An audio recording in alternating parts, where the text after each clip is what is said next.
بھی بخاری شریف کی ہے اور وہ حدیث بھی کہ جس میں اللہ رب العزت فرماتے ہیں، حدیث قدسی ہے کہ جو شخص میری طرف ایک بارش چل کر آتا ہے میں ایک ذرا چل کر جاتا ہوں، جو ایک 10 چل کے آتا ہے میں زیادہ چل کے جاتا ہوں، جو چل کے آتا ہے میں دوڑ کے جاتا ہوں، پھر میں اس کی کان اور آنکھ اور اعصاب بن جاتا ہوں۔ یہ دونوں حدیث امام بخاری نے روایت کیا ہے۔ یہ کوئی حدیث کی راویوں میں یا حدیث کے الفاظ میں قدر ذوق بھی نہیں۔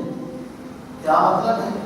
من عادانی ولیا فقد آذنته بالحق، کہ جو اللہ کے دوستوں کو برا کہتا ہے، اللہ فرماتا ہے میرا اس کے ساتھ لانے جاتے ہیں کہ اللہ کے نیک بندے جو ہوتے ہیں ایک ایسی نیک نہیں بن جاتے، بہت مدت اور ریاست کے ساتھ وہ نفس کا، شیطان کا، ماحول کا، رسم و رواج کا مقابلہ کر کے شریعت کو ترجیح دے کر وہ اللہ کے نیک بندے بنتے ہیں۔ تو کوئی نیک نہیں بنتا ہے، نیکی میں کمزور ہے تو اس کی اپنی دنیا ہے، لیکن اللہ کے نیک بندوں کو برا نہ کہے، کا مطلب یہ گناہ کو اختیار نہ کرے۔ جو فرمایا کہ یہ فرائض کے ساتھ میرا قرب حاصل کرتا ہے، نوافل کے ساتھ، ذکر و اذکار کے ساتھ قرب حاصل کرتا ہے، تو میں اس کا وہ کام بن جاتا ہوں جس سے وہ سنتا ہے۔ کیا مطلب ہے اس کا؟ اللہ تو لیس کمثلہ شیء ہے، وہ تو اس طرح کی چیزوں سے پاک ہے، وہ انسان کی شبیہ کی طرح نہیں ہے کہ یہ کہا جائے کہ اس کے کان اس طرح ہیں یا آنکھ اس طرح ہے، اس طرح ہے۔ تو اس حدیث کا کیا مطلب ہے؟ اور حدیث قدسی ہے اور بخاری شریف کی حدیث ہے۔ محدثین نے اس کا پہلا مطلب یہ بیان کیا ہے کہ انسان کے ساتھ متعلق دو قوتیں ہیں، ایک شیطانی قوت ہے، حیوانی قوت ہے، شہوانی قوت ہے، اور دوسری اس کی نیکی کی وجہ سے رحمانی نورانی قوت ہے۔ تو یہ بندہ اتنا نیک بن جاتا ہے کہ اس کی پھر نورانی قوت غالب آ جاتی ہے شیطانی قوت پر، اور شیطانی قوت اس کے اندر نہ ہونے کی طرح رہ جاتی ہے۔ تو جب اس کا سراپا ہی یہ نیک بن جاتا ہے، رحمانی اور نورانی قوت غالب ہو جاتی ہے، تو اس کی ہر ادا حکم شریعت کی ترجمان ہوتی ہے، گویا کہ ہر کام اللہ کی مرضی کا ہو رہا ہے۔ یہ مقصد ہے اس کا ہاتھ بن جانا، کان بن جانا، اور کیونکہ اس کی یہ چیزیں اللہ کی مرضی کے خلاف استعمال نہیں۔ حضرت مولانا شاہ ولی اللہ رحمہ اللہ تعالیٰ نے اس حدیث کا مطلب اور اگلی حدیث کا جو میں نے بتایا سرا چل کر آتے ہیں میں دوڑ کر جاتا ہوں، یہ بیان فرمایا ہے کہ انسان جب نیکی میں اللہ کا مقرب پہلے بنتا ہے، مقرب کے اوپر ایک درجہ ہے وہ ہے محبوب بننے کا، پھر اللہ کا وہ محبوب بن جاتا ہے، اس کو ہر وقت فکر اس چیز کی لگی رہتی ہے کہ کہیں مجھ سے خلاف سنت، خلاف شریعت کوئی کام نہ ہو جائے۔ اس پر اللہ کا مقرر ہوتا ہے، پھر اس کے بعد اللہ کا محبوب بندہ بن جاتا ہے، اور وہ محبوب اس درجے کا ہوتا ہے کہ ہر وقت اس کو فکر لگی رہتی ہے کہ میں کہیں ایسا کوئی کام نہ کر دوں جس سے اللہ اور اللہ کا رسول ناراض ہو۔ یہ محبت کا جو درجہ ہے اللہ کے قرب کے اوپر درجہ، اللہ کا محبوب بندہ بننے کا۔ دوستو حب مادہ اس کا ہے حبا یا حب، محبت سے۔ علماء نے لکھا ہے کہ اللہ کا محبوب بندہ بنتا ہے جب انسان مستحبات کو پابندی سے ادا کرتا ہے۔ استحباب، 2 رکعت نماز نفل مستحب ہے، اشراق مستحب ہے، چاش مستحب ہے، زکوٰۃ کے علاوہ صدقہ دینا مستحب ہے، تہجد مستحب ہے، اوابین مستحب ہے، خلاف اولا چیزوں سے بچنا مستحب ہے، 3 سانس میں پانی پینا مستحب ہے، سنت ہے۔ یہ تمام چیزیں جو شرعاً واجب اور فرض نہیں ہیں، لیکن یہ شخص ان غیر واجب چیزوں کو بھی پابندی سے ادا کرتا ہے جو مستحبات ہیں، تو استحباب کا جو مادہ ہے حب ہے۔ استحباب مستحب امور کو بجا لانے سے اس کو اللہ کی محبت نصیب ہوتی ہے کہ مستحب کا جو مادہ ہے وہ حب ہے، محبت۔ جب اللہ کا محبوب بندہ بن جاتا ہے، حضرت شاہ ولی اس حدیث کی شرح یوں بیان فرماتے ہیں کہ جب نیکیاں اس کی غالب ہوتی ہیں، اللہ کا محبوب بندہ بن جاتا ہے، تو پھر اس کے ہاتھ سے، اس کے اعضاء سے ایسے خلق عادت کام ظاہر ہوتے ہیں جو حقیقت میں انسانی بس کے کام نہیں ہوتے. وہ ہوتی ولی کی کرامت ہے، لیکن ولی کا اپنا کمال نہیں ہوتا، وہ اللہ کا فعل ہوتا ہے جو ولی کے ہاتھ سے ظاہر ہوتا ہے. تو یہ ہاتھ بن جانا اللہ کا، کان بن جانا، راہ بن جانا، زبان بن جانا، آنکھ بن جانے کا مطلب یہ ہے کہ اللہ کے اس محبوب بندے سے اللہ اپنے ایسے کام صادر کراتا ہے جو بظاہر اس کے ہاتھ سے ظاہر ہوتے ہیں، حقیقت میں وہ امر ربی ہوتا ہے. کیوں؟ حدیث میں آتا ہے، اسی حدیث کا آخری حصہ ہے کہ یہ اللہ کا نیک بندہ، اللہ فرماتے ہیں جب مجھ سے کوئی چیز مانگتا ہے میں دے دیتا ہوں. جب مجھ سے کسی چیز کی پناہ مانگتا ہے کہ اللہ یہ اس سے مجھے بچا، تو میں بچا دیتا ہوں. یعنی یہ مستجاب الدعوات رسول ہے اللہ کا ولی. تو پھر اس کے ہاتھ سے وہ فعل صادر ہوتے ہیں جو عام آدمی کے ہاتھ سے صادر نہیں ہوتے. مثلا قرآن مجید نے نبی پاک صلی اللہ علیہ وسلم کے معجزات، احادیث میں نبی پاک صلی اللہ علیہ وسلم کے معجزات کو بیان فرمایا ہے. نبی کے ہاتھ سے خلق عادت چیز کا ظاہر ہونا یہ معجزہ کہلاتا ہے. اللہ کے ولی کے ہاتھ سے خلق عادت چیز کا ظاہر ہونا وہ کرامت کہلاتی ہے. دیکھو، جب آپ ہجرت کے سفر میں آ رہے ہیں، آپ کو حکم ہوا کہ آپ جو مٹی بھر کے مٹھی میں اور پھینک دیں. قرآن کہتا ہے وَمَا رَمَيْتَ إِذْ رَمَيْتَ وَلَكِنَّ اللَّهَ رَمَى. اے نبی، جب آپ وہ کنکری یا مٹی کی مٹھی بھر کے پھینک رہے تھے، آپ پھینک رہے تھے، وہ آپ نہیں پھینک رہے تھے، اللہ پھینک رہا تھا. حالانکہ نبی کا ہاتھ استعمال ہوا ہے. تو خلق عادت فعل کا ظاہر ہونا نبی کے ہاتھ سے وہ اصل میں امر ربی ہوتا ہے. آپ دیکھو، ایک سفر میں ہے، پانی کی کمی ہے، ایک کٹورے میں تھوڑا سا پانی ایک صحابی سے ملا، آپ نے فرمایا قریب لے آؤ. آپ نے شہادت کی انگلی اس کٹورے میں ڈالی اور چشمہ جاری ہو گیا. صحابہ اکرام اب اپنے برتن بھر کے لے کے جا رہے ہیں، مویشیوں کو پلا رہے ہیں، اور جس کی جو ضرورت ہے، کوئی برتن دھو رہا ہے، کوئی وضو بنا رہا ہے، کوئی آٹا گوندھ رہا ہے، مویشیوں کو پانی پلا رہا ہے، اور چشمہ جاری ہے. ایسا ہو نہیں سکتا. لہذا نبی کے دست اقدس سے یہ چیز جو ظاہر ہوئی یہ معجزہ ہے اور امر ربی ہوتا ہے. ایسے بہت سارے اور باتیں. ایسے ہی اللہ کے ولی سے جو چیز ظاہر ہوتی ہے وہ بھی اسی طرح ہی ہے کہ اللہ کے امر سے وہ ظاہر ہوتی ہے اور وہ خلق عادت چیز ہے. لیکن وہ چونکہ اللہ کا ولی نیکیوں میں اس طرح وہ ڈھل چکا ہوتا ہے کہ اس سے کبھی خلاف اولا کام بھی صادر نہیں ہوا، تو اتنا نیک اور مبارک اور نورانی بن چکا ہوتا ہے کہ اللہ اپنے امر کو، اپنے حکم اور اس طرح کی خلق عادت چیز اللہ کے ولی کے ہاتھ سے ظاہر ہوتا ہے. یہ حضرت شاہ ولی اللہ نے اس کی یہ تفسیر کی کہ ولیوں کے ہاتھ سے جو کرامت ظاہر ہوتی ہے وہ حقیقت میں اللہ کا امر ہوتا ہے، اور چونکہ وہ نیک ہوتے ہیں اس لیے ظاہر ہوتا ہے. علامہ قرطبی نے اس حدیث کا مطلب یہ لکھا ہے کہ انسان جب نیکیاں کرتا رہتا ہے، اس میں یہ کمال پیدا ہوتا ہے کہ نیکیوں سے اس کو ہر درجے کی محبت پیدا ہو جاتی ہے، اور گناہوں سے نفرت، گناہوں کے تصور سے ہی اس کو نفرت ہوتی ہے. گناہ کا تصور بھی آ جائے تو اس پر استغفار کرنے لگ جاتا ہے. یہ مطلب ہے کہ ہاتھ بن جانا، ناک بن جانا، آنکھ بن جانا. مطلب یہ ہے کہ اتنا نیک بندہ ہے کہ ہر کام، بعض نے کہا کہ ہر کام اللہ کی مرضی سے ہی ہوگا، گویا کہ اللہ ہی کر رہا ہے وہ کام. اس حد درجے میں یہ بندہ نیک بن جاتا ہے. یہ مقصد ہے کہ جو میرے قریب آتا ہے، میرا قرب حاصل کرتا ہے، تو میں اس کی آنکھ اور ناک، زبان بن جاتا ہوں. پھر اس سے کوئی خلاف شرع چیز صادر ہی نہیں ہوئی. سر ہے اللہ کے ولی دوستوں جتنے گزرے ہیں ان کے ساتھ خدام، ان کے خلیفے ساتھ رہتے ہیں اور ان کی ہر چیز کو نقل کرتے رہتے ہیں، لکھتے رہتے ہیں. فلاں جگہ میں گئے دعوت کھانے کے لیے، یوں ہوا، حضرت یوں بیٹھے، یہ دعا پڑھی، یوں ہاتھ دھوئے، یوں کیا. اب یہ ساری ادائیں جو اللہ کے نیک بندے کی لکھی جا رہی ہیں، یہ ساری اسلام کی اتباع ہے جو لکھی جا رہی ہے. ہر کام اور لوگوں کے لیے وہ رہبری کا ذریعہ بنتا ہے۔ یہ مطلب ہے اس حدیث کا۔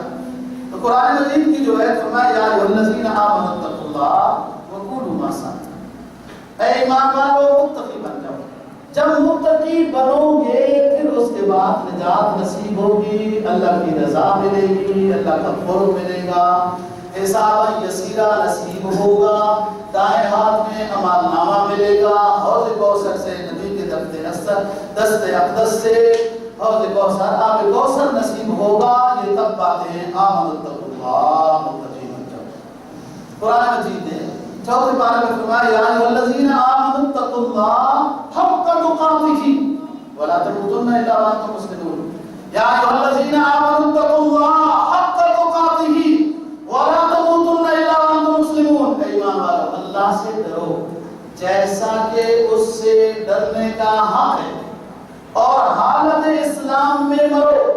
جب پوری زندگی میں مشق یہ ہوگی کہ اللہ اور اللہ کے رسول کے حکم کے خلاف نہیں کرنا، یہ حق تقاتہ ہے، خلاف شریعت کاموں سے بچنا، اور جو شریعت کے امور ہیں جس کو محبوب کہتی ہے، جن امور کو ان کو بجا لانا، یہ تقویٰ ہے۔ اعمال صالحہ کو بجا لانا، گناہوں سے بچنا، یہ تقویٰ ہے۔ جو شخص ایسا کرتا ہے اس کو متقی کہتے ہیں۔ یہ حق تقاتہ ہی ہے۔ جب زندگی کی مشق اسی طرح ہوگی کہ قدم قدم پر یہ سوچ کر چلو گے کہ یہاں نیکی کون سی ہے اور اس جگہ میں کوئی گناہ ہو جائے اس سے بچنا ہے، جب یہ ذوق بنے گا تو وَلَا تَمُوتُنَّ إِلَّا وَأَنتُم مُسْلِمُونَ، پھر یہ نصیب ہوگا کہ تم اسلام کے کسی حکم کی پیروی میں ہوگے اور موت آ جائے گی، پھر حافظہ یحشر یوم القیامہ۔ حدیث میں سرکار دو جہاں صلی اللہ علیہ وسلم کا فرمان ہے کہ جو شخص جیسے فوت ہوگا اسی طرح اس کا حشر ہوگا۔ جو نیکی کر رہا ہوگا دنیا سے چلا گیا ہے، جب آخرت میں اٹھے گا وہ نیکی کر رہا ہوگا۔ لہذا حق تقاتہ اللہ سے ڈرنا ہے کہ جن چیزوں سے اللہ نے منع کیا ہے ان سے بچنا ہے، اللہ کے رسول نے جن چیزوں سے منع کیا ہے ان سے بچنا ہے، اور جو چیزیں کہی ہیں ادا کرو ان کو ادا کرنا ہے، حق تقاتہ۔ قرآن مجید سورہ حشر نبی پاک صلی اللہ علیہ وسلم کے بارے میں فرمایا کہ خذوا ما آتاکم الرسول فخذوا وما نہاکم عنہ فانتہوا، اے لوگوں میرا نبی جو کام کرنے کا کہے ان کو کرو، وما نہاکم عنہ فانتہوا، اور میرا پیغمبر جن باتوں سے تمہیں روک دے کہ یہ نہ کرو ان سے رک جاؤ، یہ تقویٰ ہے، یہ شریعت کی اتباع ہے۔ تو یہاں پر بھی فرمایا کہ اے ایمان والو متقی بن جاؤ۔ آگے پھر اس کا طریقہ بتا دیا کہ متقی کیسے بنو گے، کونوا مع الصادقین، نیک لوگوں کی معیت اختیار کرو، سچے لوگوں کی معیت اختیار کرو، تم بھی نیک بن جاؤ گے۔ اور یہ ضروری ہے، اللہ کا دستور ہے دوستو۔ اللہ نے آسمانوں سے کتاب نازل کی، کتاب کی۔ دوسرا اللہ نے اپنے برگزیدہ پیغمبر ہستیاں دنیا میں بھیجی، رجال اللہ، ان دونوں کے اجتماع کا نام شریعت ہے۔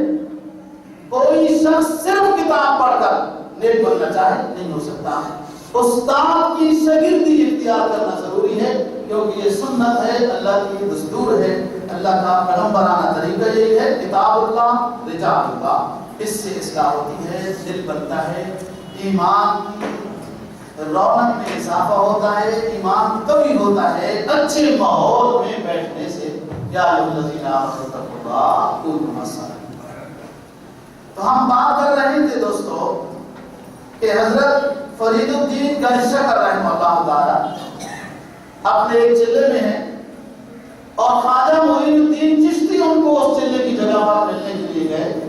وہ اپنے ذوق کی وجہ سے اٹھ نہیں سکتے تھے، ان دونوں بزرگوں نے اٹھایا، بات چیت ہوئی، اور پھر انہوں نے ایک پیشن گوئی دی کہ آپ بھی اپنے شہر کی وفات کے اوپر موجود نہیں ہوں گے، میرا جو خلیفہ اکبر ہے یعنی بختیار کاکی وہ بھی موجود نہیں ہوگا۔ ایسے ہوا۔ یہ خواجہ فرید الدین گنجشکر کے نام سے جو مشہور ہوئی ہے، گنجشکر کے بارے میں بہت سارے واقعات ہیں، ممکن ہے اللہ کے ولی کہ کرامت برحق ہے، بعد میں لکھا ہے کہ خاص وقت میں امی ان کو شکر دیا کرتی تھی. تو ایک دو دن امی کہیں سفر میں چلی گئی اور یہ سبق پڑھتے تھے جب 10-11 سال کی عمر تھی اور نفل جو امی نے ان کو کہے تھے وہ پڑھتے تھے. تو پھر امی نے بتایا وہ تھا کہ اتنے نفل اتنا سبق پڑھنے کے بعد فلانی جگہ سے دیکھو شکر لے کر آتی ہے. رکھتی وہ خود تھی لیکن بچے کو اس چیز میں لانے کے لیے کہ اللہ غیبی شکل میں مدد کرتا ہے یہ احساس دلانے کے لیے یہ کام کر رہی تھی. تربیت کے مرحلے میں تھا یہ نظام. امی جب 2 دن چلی گئی ان کو بعد میں کیا آیا اور فکر لائی ہوئی کہ بچہ عبادت کرنے کے بعد جب اس خاص جگہ سے شکر نکالے گا کہ اللہ نے مجھے شکر عطا کر دی ہے تو میں تو وہاں نہیں ہوں, رکھی نہیں ہوگی, وہ کیا ہوگا, اس بات پریشان تھی. اللہ کا نظام تھا دوستو, اور کوئی مشکل نہیں اللہ کے لیے. وہ اپنی مخصوص عبادت کے بعد اپنا سبق جو حفظ کر رہے تھے تو اس کے بعد جب ادھر سے دیکھتے تھے تو شکر مل جاتی تھی. وہ جو بھی میٹھی چیز تھی وہ استعمال کرتے رہے. امی جب آئی جب پوچھا تو انہوں نے کہا کہ اسی طرح تھی, وہ مجھے مل رہی تھی لیکن ذائقہ کچھ بہتر معلوم ہو رہا.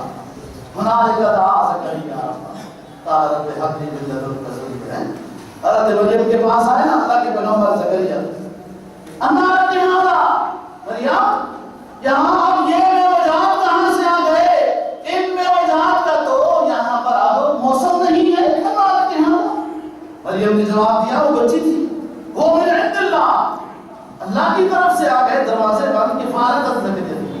حضرت زکریا علیہ السلام کی وہ بجھی ہوئی سوئی ہوئی آرزو بیدار ہو گئی کہ جب حضرت مریم کو اللہ پاک بغیر موسم کے پھل کھلا سکتا ہے تو اس بوڑھے زکریا کو بھی بڑھاپے میں بغیر موسم کے بیٹا بھی دے سکتا ہے.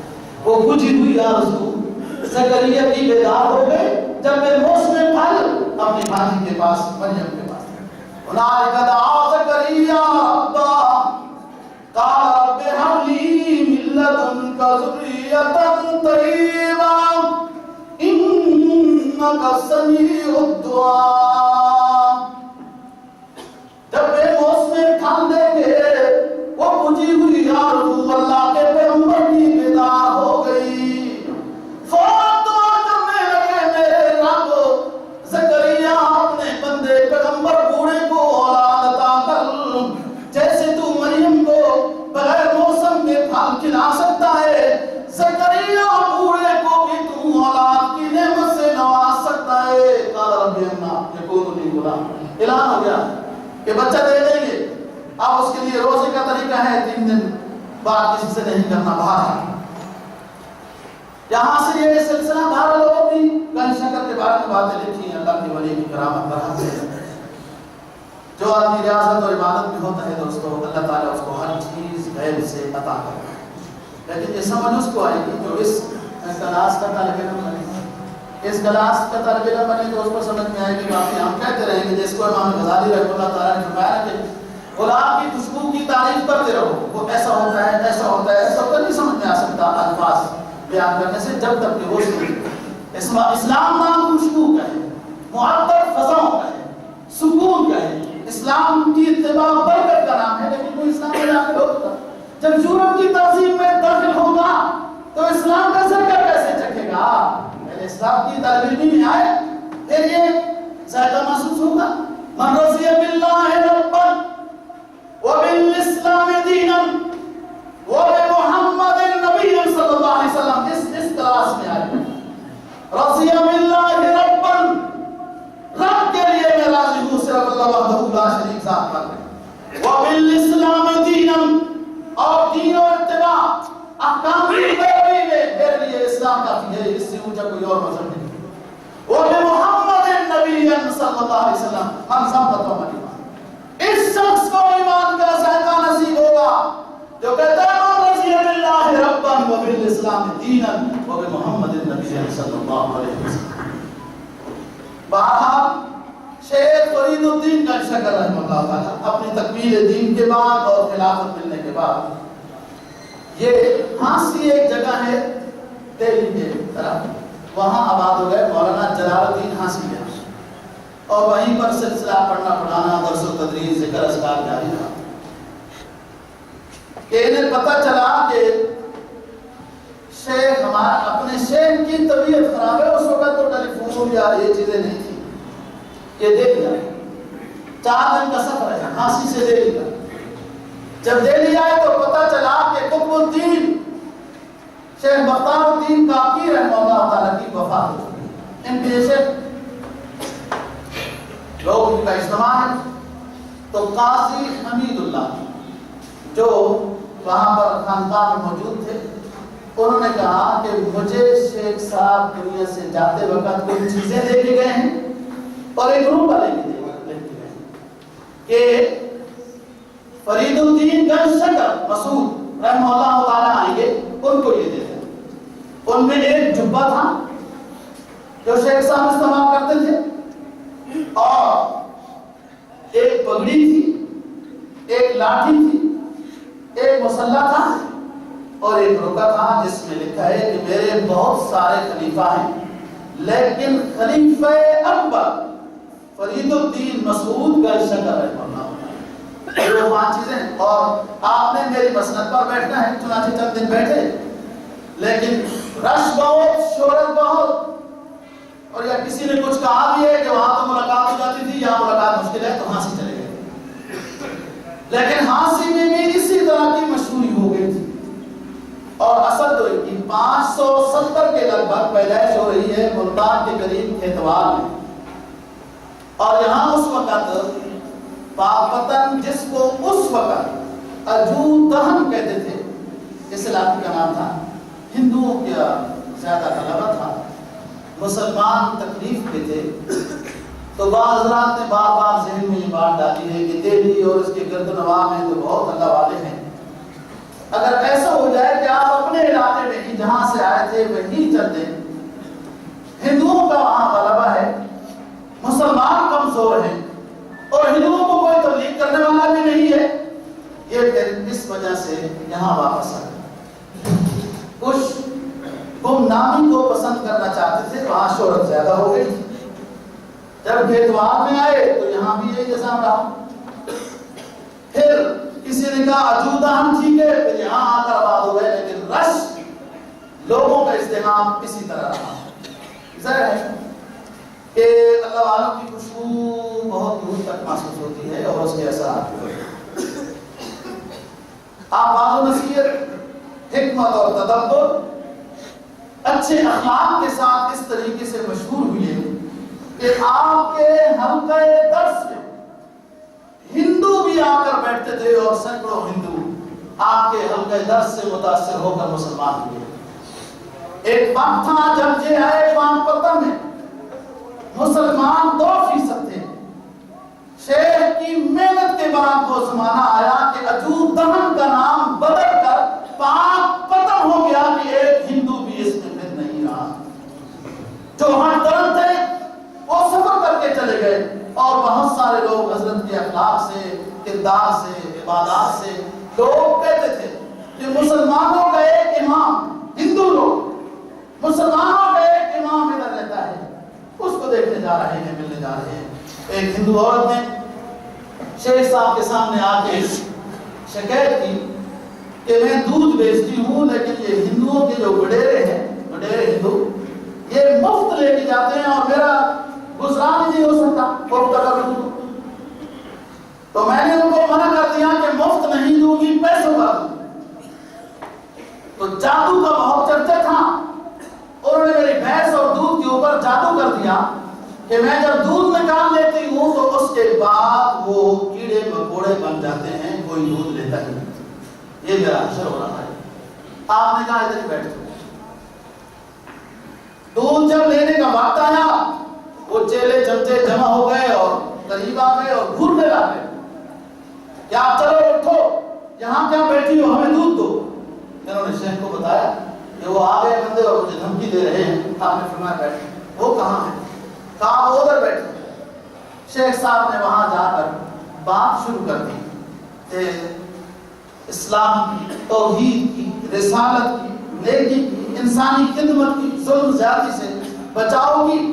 اب وہ پیچھے جو اصل بڑے گرو تھے وہ پیغام بھیج رہے ہیں کہ ہمیں بھوک لگی ہے، جو بھی کرنا ہے، دودھ نہیں آیا، اور ادھر یہ تیرے غلاموں میں بھی نمایاں، جو تیرا عکس کرم نہ ہوتا، تیرے غلاموں میں بھی نمایاں، جو تیرا عکس کرم نہ ہوتا تو بارگاہ ازل سے تیرا خطاب خیر الامم نہ ہوتا۔ یہ نبی کا ماننے والا ہے، اللہ کا ولی ہے، سنت کا متبع شخص ہے، نبی پاک صلی اللہ علیہ وسلم کے ساتھ بھی دشمنی کرنے والے، آپ کے اخلاق سے متاثر ہو کر ہمیشہ کے لیے اسلام کی غلامی میں آ گئے۔ سماوا بن اسعد ہو یا دیگر وہ لوگ ہوں، یہ لوگ جو آئے جو دھمکیاں دے رہے تھے، یہ اسلام سے متاثر ہو کر مسلمان ہو گئے، اور جو ہٹ درم تھے وہ اسی طریقے سے کوئی چلے گئے، کوئی اور وہ جادو کا اثر، یہ عورت مسلمان ہو گئی، جادو کا اثر وہ ختم ہوا۔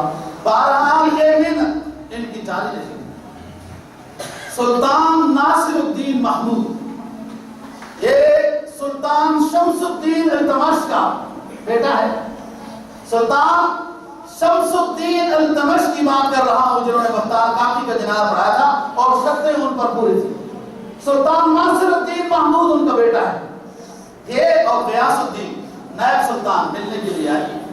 اتنا رش تھا پاک وطن میں کہ یہ ایک دو دن سائڈ میں پڑاؤ ڈالے رکھا کہ کوئی طریقہ ہو جائے شیخ سے ملنے کا، تو اس نے اپنے نائب کو بھیجا، 4 علاقوں کی گورنری لکھی تھی اور کچھ نقل تھیلی اشرفیوں کی تھی کہ یہ فرید الدین کو ہدیہ دینا، اور 4 علاقے کا گورنری میں لکھ کے دے رہا ہوں، یہ قبول کرنا۔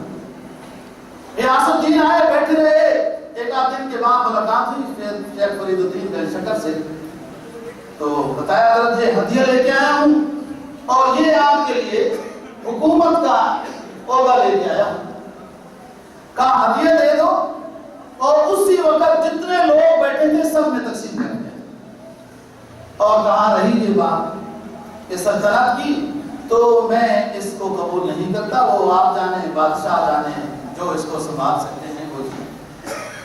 کئی دنوں سے لوگوں کا رش لگا ہوا ہے کہ وہ شیخ کو مل نہیں سکتے۔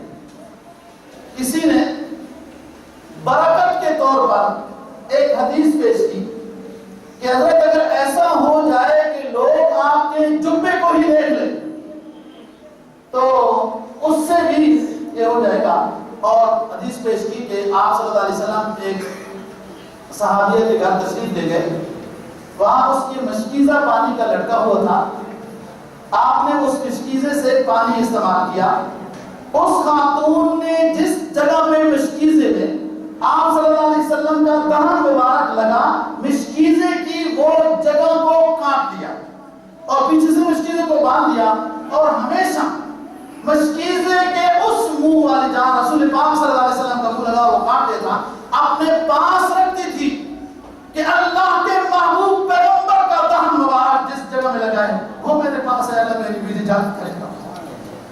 اس طرح کی ایک دو حدیث اور حضرات نے بیان کی، اور خود بھی آ رہے تھے، کہا آپ ہمیں جبہ دے دیں، آپ کا جبہ باہر ایک جگہ میں لٹکا دیا جاتا ہے، بہت لوگ تبرک کے طور پر ہاتھ لگا لیں، جو بھی کر لیں، اس طرح کسی حد تک تو رش کم ہوا لیکن اتنا نہیں کم، بہت لوگ آتے ہیں اور جو جاتے ہیں اس سے زیادہ آتے ہیں ملاقات کے لیے۔ تو پھر یہ کیا گیا کہ شیخ صاحب کو یہ کہا گیا کہ آپ مسجد کے صحن میں کھڑے ہو جائیں اور آپ کے قریب کوئی نہیں آئے گا، لیکن ایک طرف سے مسجد میں لوگ داخل ہوتے رہیں گے، آپ کا دیدار کر کے دوسری طرف سے نکلتے رہیں گے، تو اس سے رش میں کمی ہو جائے گی۔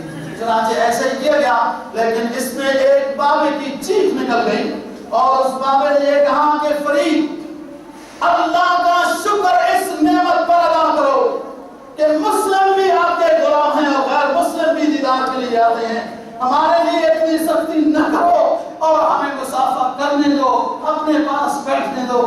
تو شیخ نے کہا یہ پابندیاں چھوڑو، اور اس بابے کو کہا کہ قریب آ جاؤ، اسے سینے سے لگایا اور جو اس وقت چیز تھی اس کو وہ ادا کی ہے۔ تو بات یہ ہے دوستو، یہ اللہ کے نیک بندے کیسے بنے ہیں، ان حضرات سے خلاف اولا سنت بھی صادر، ایسا کام بھی نہیں ہوا کہ خلاف اولا ہو، خلاف سنت تو بہت دور کی بات ہے، پھر اللہ اپنا مقرب بندہ بناتا ہے۔ ان کے زمانے میں 5 طرح کے 7 طرح کے بادشاہ آئے. کوئی بادشاہ تو موافق تھے اور کوئی بادشاہ کہ ان کو بڑا غرور ہوتا ہے نا, بڑا غرور ہوتا ہے. لا الہ الا اللہ. حالانکہ یہ سمجھ میں نہیں آتا سروری زیبا فقط اس ذات بے ہمتا. سروری زیبا فقط اس ذات بے ہمتا کو ہے. حکمران ہے ایک وہی باقی بتانے آسر. لیکن یہ سمجھتے نہیں بادشاہ کا آپ سے کمزور ہوتا ہے. پتہ نہیں کبھی کدھر تھے کبھی کدھر تھے. آج ہی بادشاہ یہ پتہ کیا کیا وہ اچھا کام کر کے جائے ہمیشہ کے لیے دنیا یاد رکھے دعائیں کرتی رہے. بہرحال بادشاہ شیخ فرید کے مخالف بھی گزرے ہیں. کیا رش بنایا ہوا ہے, کیا اتنی دنیا ان کی بات سنتی ہے. بس وہ سمجھتے تو نہیں ہے کیوں سنتی ہے بھائی. کوئی اور تو نہیں ہو رہے ہیں کہ تقسیم ہو رہے ہیں پیسے کے ہمیں دینا یہ وہ والا رش تو نہیں ہے. یہ آپ کے گھر کے باہر گاڑیاں کھڑی ہوں گی نا, صبح آپ لوگوں میں بیٹھ جانا اور آپ کو چھوڑیں گے کھانا بھی دیں گے. یہاں تو ایسی کوئی بات نہیں ہے. یہاں تو یہ عالم ہے دوستو, ہزاروں لاکھوں دنیا ملاقات کے لیے آ رہی ہے. کھانے کے لیے کچھ نہیں ہے, حتیٰ کہ نمک بھی قرضے پہ لایا جاتا ہے. پیلو کے پیلو ایک درخت ہے, اس کے جنگلی درخت ہے, اس کے پھل ابال کر اس میں نمک چھڑک کے بس لوگوں کو تھوڑا تھوڑا دیا جاتا ہے جس سے وہ تبرک سمجھ کے کھا لیتے ہیں اور اپنا دن گزار لیتے ہیں. یہ شروع کا زمانہ ہے. پھر ایک زمانہ وہ آیا کہ لاکھوں دنیا ملاقات کی ہے اس اللہ کے ولی کو اور لنگر دسترخوان جاری ہے. جو بھی آئے جس وقت آئے, کھانے کا کوئی ٹائم نہیں ہے, جو آئے جس وقت آئے. فرید گنج شکر کے لنگر سے کھانا کھا کے جائے, کچھ نہ ہوا تو اس کھانے کی برکت سے تو گانا تو ادا کرے گا. پھر وہ بھی آنا زمانہ آیا. اور ایک زمانہ وہ تھا کہ پیلو کے وہ لوگ توڑ کے لے آتے تھے, ابال کے تھوڑا تھوڑا استعمال کرتے تھے. کوئی کسی کو کرایہ نہیں بھیجا جاتا تھا, کوئی اشتہار بازی نہیں تھی, کوئی اس وقت کے لحاظ سے ٹانگوں کے پیچھے ڈھول ڈمکے لگا کے اشتہار نہیں کیا جاتا کہ فلانے چوک کے اوپر فلانی خاص قسم کی فلم لگی ہوئی ہے. اب بدبختو اور مسلموں, کیسے تم اللہ اور اللہ کے حبیب پر ایمان کا اعلان کرتے ہو کہ بے حیائی کو فروغ دینے کے لیے ٹانگی کے پیچھے تصویر لگا کے ڈھول بجاتے ہیں کہ فلانے ٹائم پہ فلم لگے گی اور یوں ہوگا. اس وقت ایسا کوئی اشتہار کا نظام نہیں تھا. اللہ کے ولیوں کی حکومت مسلمانوں کے دلوں پہ ہوا کرتی ہے. لوگ خود آتے تھے, کھچ کھچ کر آتے تھے, جو آ کے ملاقات کرتے. تو لاکھوں دنیا آپ کی ملاقات کے لیے اس انتظار میں رہتی تھی. کبھی حضرت صاحب باہر آ جائیں گے اور بات چیت اور بیان ہوتا رہتا تھا کہ رامپور کوئی علاقہ ہے, وہاں کے والی نے کہا اچھا یہ لوگ اتنے بڑے لوگ ہیں. میں آپ کو تفصیل سے گزشتہ جگہ پر بات کر چکا ہوں. کہتا ہے عالم لوگ یہ فقیر درویش اتنے عالم ہو گئے ہیں, لاکھوں دنیا ان کی بات سننے کے لیے آتی ہے. اچھا وہ یہ نہیں سمجھتے کہ لوگ تو اپنے گناہوں کی توبہ کے لیے آتے ہیں. ان بادشاہوں کو یہ فکر لگ جاتی ہے کہ یہ جو اتنا بڑا اجتماع ہے, اس مولوی صاحب نے جو اعلان کر دیا کہ میں امیر المومنین ہوں, مجھے خلیفہ مانو, تو ہماری حکومت تو وہی جیسے تبلیغی جماعت کا بڑا اجتماع ہوتا ہے پریشان ہوتے رہتے ہیں. حالانکہ تبلیغی جماعت میں یہ حرکت نہیں ہوگی کہ ہم اس کو بادشاہ بننا چاہتے ہیں, امیر المومنین بننا چاہتے ہیں, وہ نہیں کرتے اس طرح. پکا ان کا پروگرام ہے کہ لوگ توبہ کرے, اپنے گناہوں سے معافی مانگے, نماز پڑھنے والے بنے. لیکن حکومت کو اپنی جگہ پہ ڈال کر رکھا ہے. جنرل مشرف نے بھی بڑی کوشش کی ان اجتماع کو بند کرنے کے لیے. اس بادشاہ کو یہ نہیں خیال آیا کہ لوگ اپنی توبہ کے لیے آتے ہیں, ایک اللہ کے ولی کا دیدار کرنے آتے ہیں, یہ حکومت میں نہیں آتے. لیکن اس نے فوج کی ٹرائی کی, کامیاب نہیں ہوئی. پھر ایک ملک کو دیکھو لوگ کیسے خریدتے ہیں. ایک ملک کو جو وہاں آتا رہتا تھا, نعرے لگاتا رہتا تھا, اس ملک کو خریدا اور اس کو پیسے دیے اور کہا اشراق کے بعد جب شیخ صاحب لمبے سجدے کرتے ہیں اس وقت تم جو ہے وہ کام تمام کر دینا. یہ چلا گیا. شیخ لمبے سجدے میں ہے اور 7 ذکر اذکار میں ان کا خلیفہ اجل خواجہ نظام الدین اولیاء رحمہ اللہ تعالی بیٹھے تھے, اور یہی حضرت صاحب کے امام صاحب تھے. ہمیشہ خدمتگار یہی رہے ہیں, اور بھی بہت سارے خلیفہ ہیں. گنج شکر رحمہ اللہ تعالی کے بڑا خلیفہ خواجہ نظام الدین اولیاء رحمہ اللہ تعالی یہ ساتھ بیٹھے تھے. شیخ فرید نے کہا کیا بات ہے کون ہے کس کو کچھ کہہ رہے ہو؟ کہا حضرت اس طرح کو کوئی بندہ ملنگ نظر آ رہا ہے وہ شور بچا رہا ہے. کہا اس کو کہو جاؤ واپس چلے جاؤ میری موت کا وقت ابھی قریب نہیں آیا تمہاری تلوار کا وار ضائع چلے جائے گا واپس چلے جاؤ اور سنو نظام اس ملنگ کو کہہ دینا کہ میں نے تمہیں معاف کیا ہے تمہیں کوئی سزا نہیں ہوگی جاؤ. جبکہ مریدوں کا کیا تھا کہ ہم اس کو سزا دیتے ہیں. بات یہ ہے دوستو پھر وہ جو رامپور یا دیوبال اس طرح کے علاقے کا جو والی تھا اس کو بہرحال اللہ سمجھ دے کیسے سمجھ دہلی میں ایک متمول شخص تھا. کسی نیک کی بات کو سنتا تھا توبہ کرتا تھا پھر اپنی مجلس میں جا کے شراب کباب میں مصروف ہو جاتا تھا. توبہ میری جام شکن جام میرا توبہ شکن سامنے میرے پڑے ہیں ٹوٹے ہوئے پیمانوں کے ڈھیر کہ ادھر توبہ کرتا ہے ادھر پھر توبہ توڑ دیتا ہے پھر توبہ لیکن لگا ہوا ہے اور اللہ بھی انسان کو محروم نہیں کرتا توبہ توڑ کر بھی آ رہا ہے پھر بھی اپنی رحمت کی گودی میں دے دیتا ہے. ایسا نہیں کہ تم نے پہلے کیوں توبہ توڑی اللہ تعالیٰ نے فرمایا تو یا عبادی الذین اسرفوا علی انفسہم لا تقنطوا من رحمت اللہ انہ یغفر الذنوب جمیعا انہ هو الغفور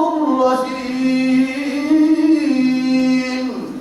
اے میرے محبوب پیغمبر بتا دیجئے میرے گناہگار بندوں کو اگر تم سے غلطیاں ہوئی اپنی زندگی کے مرحلوں میں خطائیں کر بیٹھے ہو لا تقنطوا من رحمت اللہ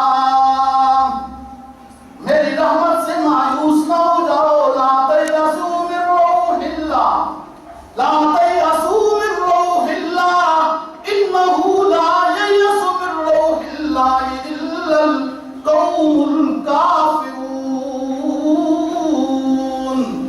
اللہ کی رحمت سے مایوس ہونے والے کافر ہوتے ہیں. اللہ کی رحمت سے مایوس نہ ہو وہ تو سب کے گناہوں کو ہر طرح کے گناہوں کو معاف کرنے والا ہے. شیخ سعدی رحمہ اللہ تعالیٰ فرماتے ہیں بازا ہاتھ ہستی بالا در کافروں قبروں بت پرستی بازا ای درد نومیدی نیست صد بار اگر توبہ شکستی بالا. وہ دہلی کا رہنے والا متمول ایک دن توبہ کرتا ہے دوسرے دن توبہ توڑ دیتا ہے گناہ کر دیتا ہے. کسی درویش نے کہا او متمول اگر توبہ کرنے میں سچا ہے تو تمہیں پاک پتن جانا پڑے گا. شیخ فرید الدین گنج شکر کی غلامی میں جانا ہوگا. وہاں تو ہندو بھی سکھ بھی جب توبہ کرتے ہیں تو اس کی معیت میں بیٹھ کر اللہ کے ولی بن جاتے ہیں. تو مسلم تو ہے گناہگار ہے توبہ تیری توڑ جاتی ہے. توبہ کو اگر پکا کرنا چاہتا ہے اور توڑنے سے بچانا چاہتا ہے تو جہاں سفر کر بابا فرید الدین گنج شکر کے پاس پہنچ وہ مرحلہ وار سفر کرتا ہوا آیا. جب دیکھا اس نے دوستوں مجلس میں شیخ فرید الدین گنج شکر کو یہ فاروقی ہے شجر نسب میں فاروقی ہے. جب کوئی دور سے دیکھے تو فاروقی جلال اس پر غالب آتا ہے. جب قریب آئے تو جمال مصطفی سے متاثر ہو جاتا ہے. فاروقی نسب کا یہی تعارف ہے دوستو. جب دور سے دیکھے کوئی تو جلال فاروقی سے روب میں آ جائے اور جب قریب آئے تو عمر بھی پھر جمال مصطفی میں جب نہائے جمال مصطفی کا جب